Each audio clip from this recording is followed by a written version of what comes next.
اللہ کا مہینہ رجب کا مہینہ ہمارے درمیان ہے. آج میں نے آپ کو کچھ باتیں بتانی ہے کہ جو آپ نے رجب میں کرنی ہے. سبحان اللہ، رجب میں ایک رات آتی ہے اور ایک دن آتا ہے جو بڑا ہی مبارک ہے. وہ 27ویں رجب ہے، وہ شب معراج ہے. وہ رات عبادت میں گزارنی ہے اور وہ دن روزہ رکھنا ہے. اس کی فضیلت کیا ہے؟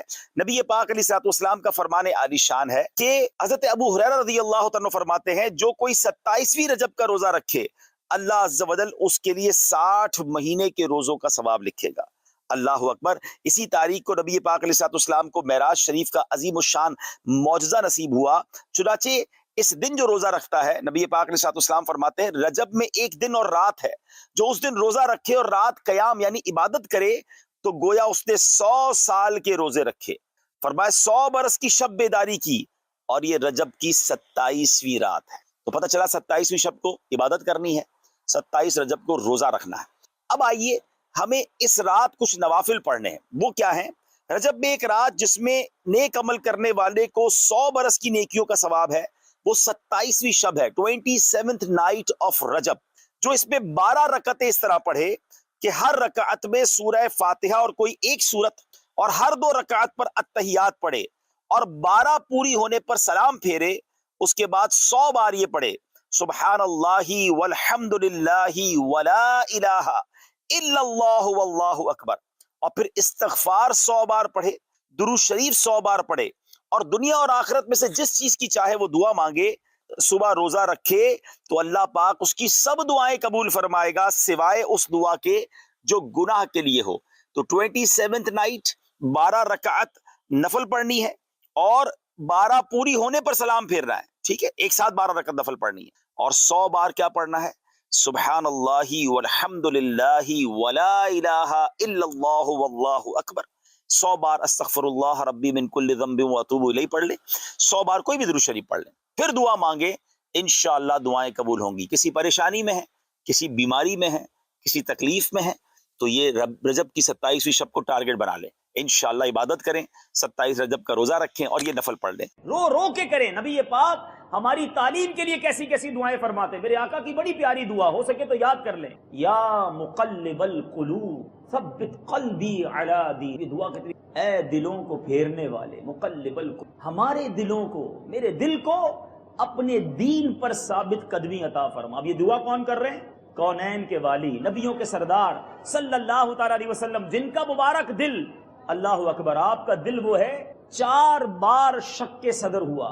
میرے آقا کے قلب اقدس کو 4 بار گویا سینہ اقدس سے نکال کر چیرا گیا اور اس میں نور کی برسات کی. جب شب معراج آئی ام ہانی کے گھر رضی اللہ تعالی عنہا، میرے آقا کو اٹھایا گیا نیند سے گویا بیدار کر کے، رب کا مجدہ، رب کی طرف سے یہ بتایا گیا کہ آپ کو رب نے بلایا ہے، مگر اس وقت بھی شق کے صدر کیا گیا.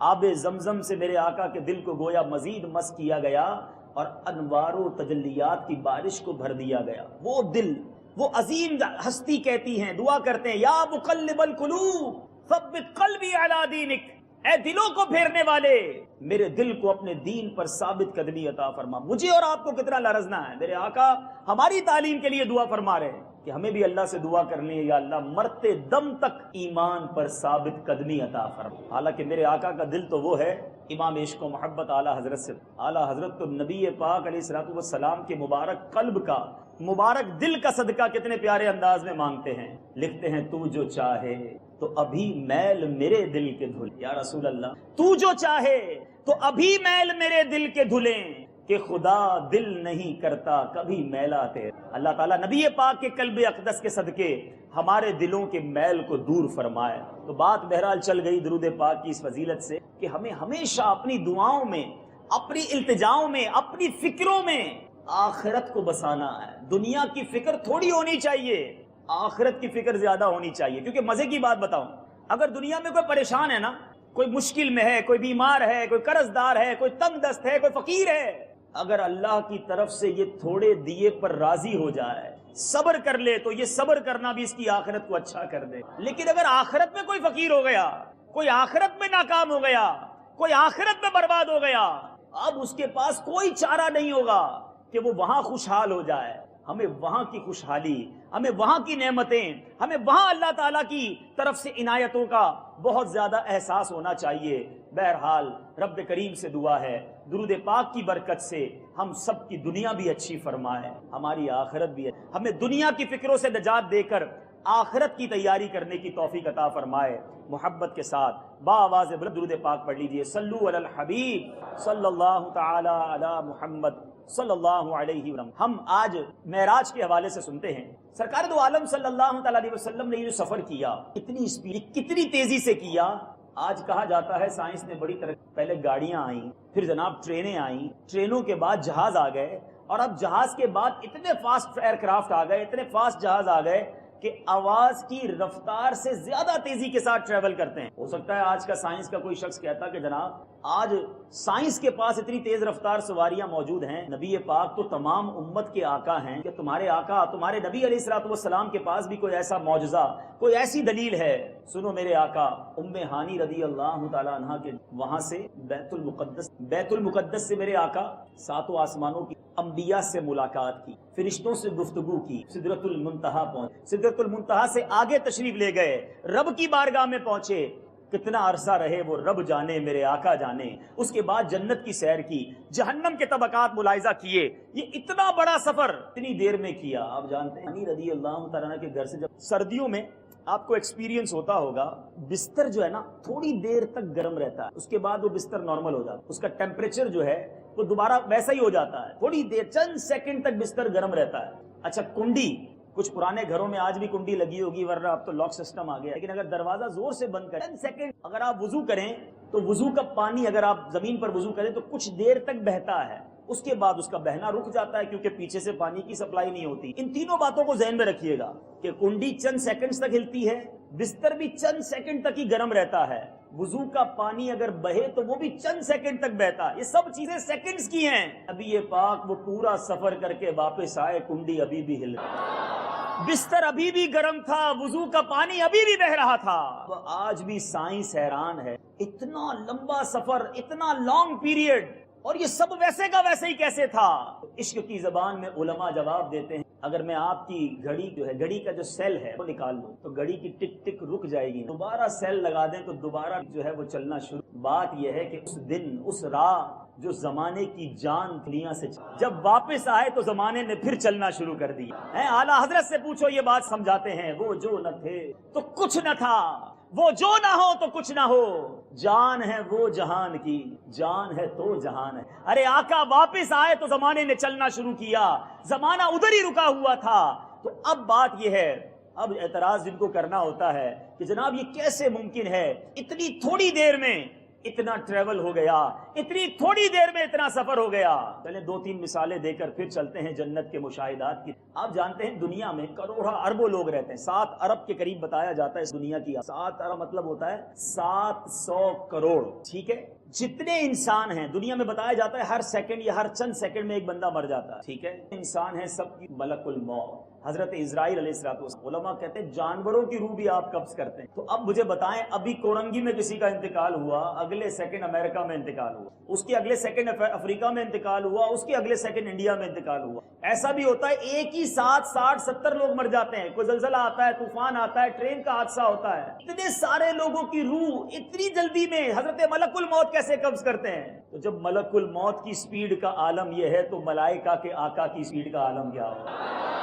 چلے ایک اور بات سن لیں، جبریل امین کہاں رہتے ہیں پتہ ہے؟ فرشتوں کے آقا ہیں، کدھر رہتے ہیں؟ سدرۃ المنتہا، یہ 7 آسمان سے اوپر ہے۔ سدرۃ المنتہا سے جبریل امین روز آتے، روز جاتے، وہی لے کر آتے، نبی پاک سے ملاقات فرماتے۔ کس طرح آتے تھے، کس طرح جاتے تھے، کتنا آئے پتہ ہے آپ کو؟ یہ بھی ایمان تازہ کرنے والی بات آج سیکھ کر چلے جاؤ۔ انبیاء کی اگر ہسٹری پڑھے نا تو کسی نبی کی بارگاہ میں جبریل امین 15 بار آئے، کسی نبی علیہ السلام کی حیات طیبہ میں 20 بار آئے، کسی کی حاضری 20 بار آئے، کسی کے پاس حضرت جبرائیل 100 بار آئے۔ انبیاء کی اگر آپ ہسٹری پڑھیں تو جبریل امین جو ملائکہ کے سردار روح الامین کہلاتے ہیں، وہ اتنی بار آئے۔ ہے کوئی جو یہاں بتائے کہ میرے آقا کے پاس جبریل امین کتنی بار تشریف؟ پہلی بار کب آئے؟ پہلے تو یہ بتائیے، پہلی بار میرے آقا کی عمر مبارک کتنی؟ 40 سال کی، تو غار حرا میں پہلی وحی نازل، ٹھیک ہے؟ تو پہلی بار جبریل امین آئے جب نبی پاک کی عمر کتنی تھی؟ جواب دیجئے۔ اور کہاں تشریف لائے؟ غار حرا میں۔ ذرا حساب کتاب بھی مضبوط ہو جائے نا، یاد ہو جائے گا، دہرائی ہو جائے گی۔ اچھا نبی پاک علیہ السلام کی عمر مبارکہ کتنی ہے؟ میرے آقا نے اس دنیا کو 63 سال قبول فرمایا، 40 سے 63 کتنے سال ہو گئے؟ یہ 23 سال پہلی حاضری تھی 40 سال کی عمر میں، اب 23 سال تک حاضری دیتے رہے۔ آج میں بیٹھا کیلکولیٹ کر رہا تھا، اسلامک طور پر 360 دن ہوتے ہیں ایک اسلامی سال میں، ٹھیک ہے؟ اگر 360 کو ملٹیپلائی کریں 23 سالوں سے تو میرے آقا کی اعلان نبوت کے بعد والی حیات طیبہ میں 8280 کم و بیش 8200 دن بنتے ہیں، ٹھیک ہے؟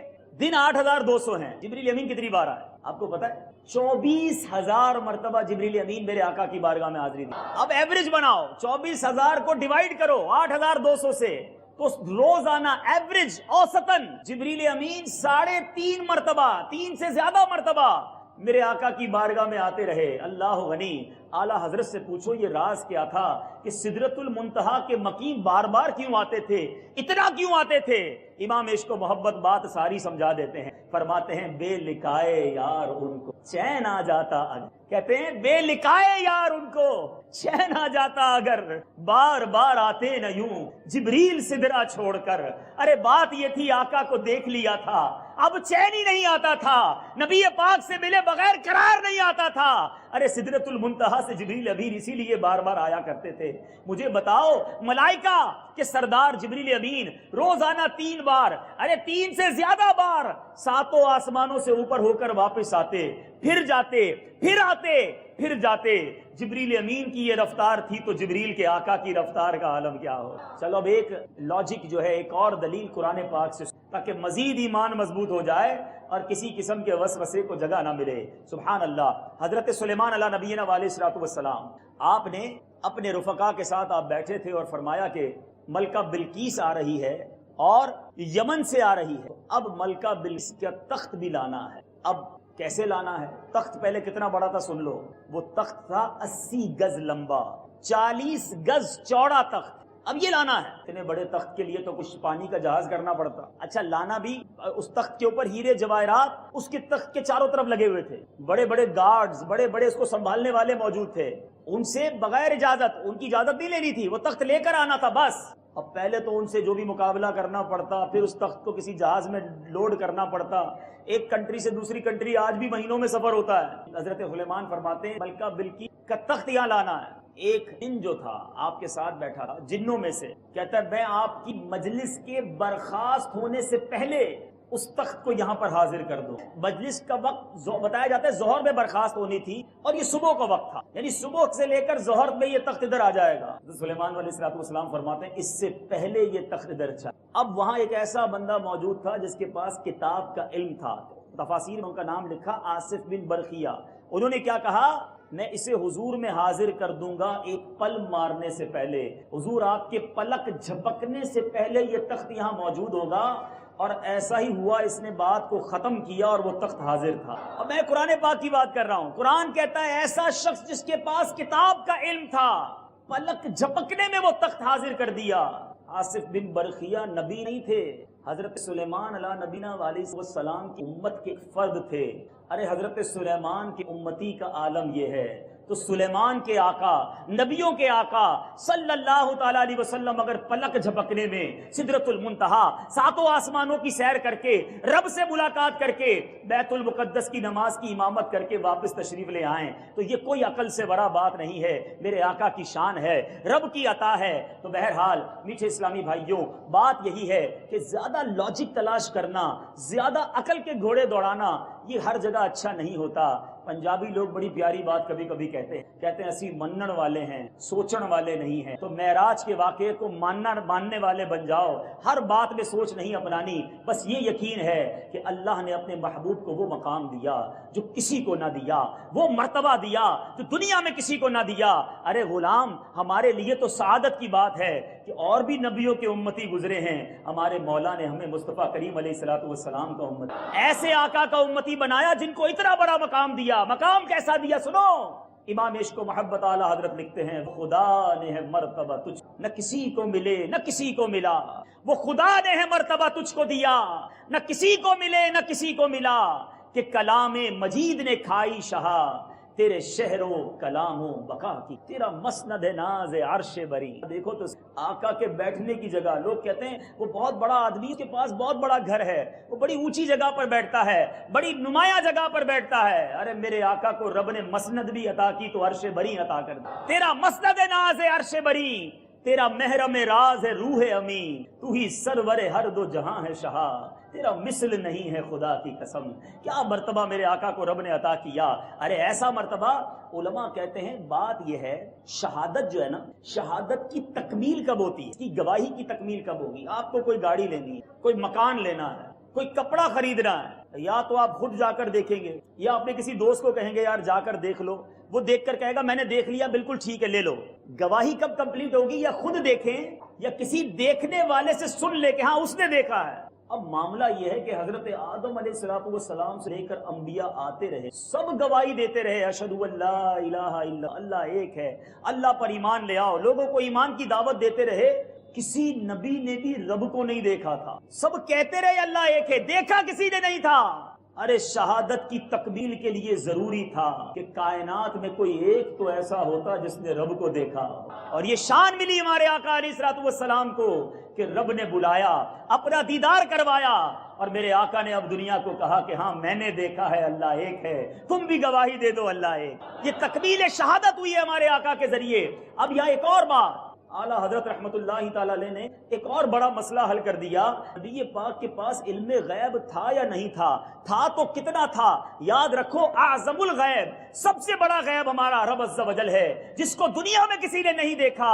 ارے جب رب نے اپنا ہی جلوہ نبی پاک کو دکھا دیا پھر اور کیا چھپانا ہے. اعلیٰ حضرت سمجھا رہے ہیں اور کوئی غیب کیا تم سے نہاں ہو بھلا. یا رسول اللہ اور کوئی غیب کیا تم سے نہاں ہو بھلا، جب نہ خدا ہی چھپا تم پہ کروڑوں درود. ارے جب رب نے اپنے آپ کو نہیں چھپایا تو اب آپ سے اور کیا چھپا ہوا ہے، آپ کو سب عطا فرمایا. تو بہرحال اے دیوانوں، اے نبی پاک کے عاشقوں، ہمارے لیے یہ بڑی ایمان افروز رات، یہ بڑا ایمان افروز موقع ہے. شب معراج گویا ہمارے لیے بھی فخر کی بات ہے کہ ہم اس نبی کے، ہم اس آقا کے امتی ہیں جن کو رب نے یہ مقام عطا کیا. ہمیں شکر بھی ادا کرنا چاہیے، ہمیں خوشی بھی منانی چاہیے اور اپنی محبتوں کو اور بڑھانا چاہیے. اب چلتے ہیں کچھ جنت کے مشاہدات. سبحان اللہ، میرے آقا علیہ السلام جنت میں بھی تشریف لے گئے. اعلیٰ حضرت لکھتے ہیں نا 10 عروج پر ہے خلد کا ستارہ، کس کمر کے قدم لگے تھے. گویا آج جنت بھی جو ہے وہ جھوم رہی تھی کہ وہ آقا تشریف لانے والے ہیں جو مالک جنت بھی ہیں. اور جنت کے گویا یوں سمجھیے کہ اور حسن میں اضافہ ہو گیا. دراصل بات یہ ہے کہ جس جنت میں میرے آقا تشریف لے گئے نا، اس کا رنگ و روغن پتہ ہے کیا چیز ہے؟ اس کا کلر کس چیز سے بنا؟ پوچھو اعلیٰ حضرت. اعلیٰ حضرت اپنے تخیل میں بیان کرتے ہیں کہ میرے آقا علیہ السلام شب معراج جو غسل دیا گیا نا، اس رات میرے آقا کے جو تلووں کا دھون تھا نا، قدموں کا دھون، اسی دھون کو جنت کا رنگ و روغن بنا. مفتی اعظم ہند مصطفیٰ رضا خان صاحب، بہار جاں فضا تم ہو، نسیم گل ستا تم ہو، بہار باغ رضواں تم سے زیب جنا تم ہو. یہ بہار باغ رضواں کیا ہے؟ رضوان ہے جنت کے وہ داروغہ، وہ جنت کے یوں سمجھیے گیٹ پر موجود وہ فرشتے جو جنتیوں کو جنت میں داخلے کی اجازت دیں گے، ان کا نام حضرت رضوان ہے. مفتی اعظم لکھتے ہیں کہ بہار باغ رضواں تم سے ہے، آقا زیب جنت کی ساری خوبصورتیاں آپ کے قدموں سے ہیں. ایک اور جگہ اعلیٰ حضرت لکھتے ہیں جنت ہے ان کے جلووں جویائے رنگ و بو. بڑی پیاری بات ہے، غور کرو گے نا تو ایمان تازہ ہو جائے. جنت ہے ان کے جلووں جویائے رنگ و بو، اے گل میرے گل سے ہے گل کو سوال گل.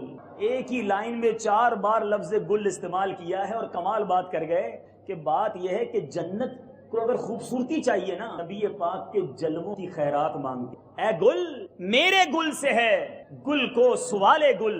اعلیٰ حضرت جنت سے بات کر رہے ہیں. جنت اگر تجھے خوبصورتی چاہیے تو میرے آقا یعنی میرے گل سے خوبصورتی کی طلب کر لے تو تیری بھی خیرات جو ہے، تیری خوبصورتی میں اضافہ ہو جائے گا. شب معراج میرے آقا کا گزر ایک ایسی وادی سے ہوا جہاں ٹھنڈی پاکیزہ اور خوشبودار ہوائیں چل رہی. آپ نے بھی ایک آواز سنی. فرمایا جبریل یہ ٹھنڈی پاکیزہ خوشبودار ہوا کیا ہے؟ سنو اے جنت کے مشتاقوں، غور سے سنو. عرض کی یہ جنت کی آواز ہے. میرے آقا نے وہ یہ کہہ رہی ہے کہ اے میرے رب عز و جل، مجھ میں رہنے والے لوگوں کو میرے پاس بھیج دے. ان کو جن کا تو نے مجھ سے وعدہ کیا ہے، بے شک میرے اندر خوشگوار خوش ریشم کے عمدہ کپڑے اور بے مثال چیزیں، موتی، مونگے، سونا، چاندی اور آفتابے یعنی ڈھکن والے برتن، پھل، شہد، پاکیزہ شراب اور دودھ بہت زیادہ ہے، لہٰذا ان کو میرے اندر بھیج جن کا تو سے وعدہ کی۔ اللہ عز و جل نے سے کیا فرمایا، سنو اتنی نعمتیں ہیں۔ ابھی تھوڑے دنوں پہلے میں ایک ملک میں تھا، اسلامی بھائیوں سے بات ہو رہی، ایسی ایسی نعمتیں دنیا میں بن گئی ہیں۔ سائنس کے دور میں ایک جملہ کہا جاتا ہے، سائنس اب اتنی ترقی کر گئی ہے، آپ سوچیں کیا چاہیے سائنس وہ حاضر کر دیتی، جیسی سہولت والی گاڑی چاہیے ویسی گاڑی، جیسا گھر ویسا گھر، جیسی ٹیکنالوجی چاہیے وہ مل جاتی ہے۔ اللہ نے جنت ایسی بنائی ہے، سبحان اللہ۔ روایتوں کے الفاظ ہیں کہ نہ کسی گمان کا خیال گزرا، نہ کسی نے دیکھا، نہ کسی نے سنا، نہ کسی کا گمان گزرا۔ اللہ کی جنت ایسی، وہاں کی نعمتیں ایسی ہیں جن کا امیجنیشن بھی نہیں کیا جا سکتا، جن کے بارے میں سوچا بھی نہیں جا سکتا۔ اب سنو جنت کس کو ملی؟ اللہ عز و جل نے ارشاد فرمایا، اس جنت سے فرمایا، ہر مسلمان مرد و عورت جو مجھ پر میرے رسولوں پر ایمان لائے، نیک عمل کرے، نیز کسی کو میرا شریک اور برابر نہ ٹھہرائے، وہ تیرے لیے ہے، اور جو مجھ سے ڈرے میں اسے امن دوں گا، جو مجھ سے سوال کرے میں اسے عطا کروں گا، جو مجھے قرض دے، اللہ کو قرض کون دے سکتا؟ فرمایا جو مجھے قرض دے، صدقات واجبات و نافلہ ادا کرے میں اسے جزا دوں گا، جو مجھ پر توکل کرے میں اسے کفایت کروں گا، اور میں اللہ ہوں، میرے سوا کوئی معبود نہیں، میں وعدہ خلافی نہیں کرتا۔ بے شک ایمان لانے والے کامیاب ہوئے۔